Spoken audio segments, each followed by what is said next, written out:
పావు కేజీ మినపప్పు తీసుకొని మంచిగా కడుక్కొని నైట్ మినపప్పు నానబెట్టుకోవాలి.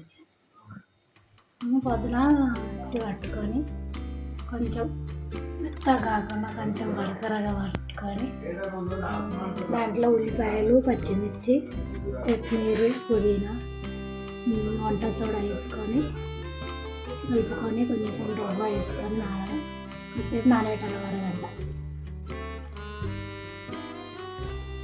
తర్వాత వడల్లా వేసుకోవాలి. మంచిగా సోడా వేయడం వల్ల మంచిగా పొంగుతుంది.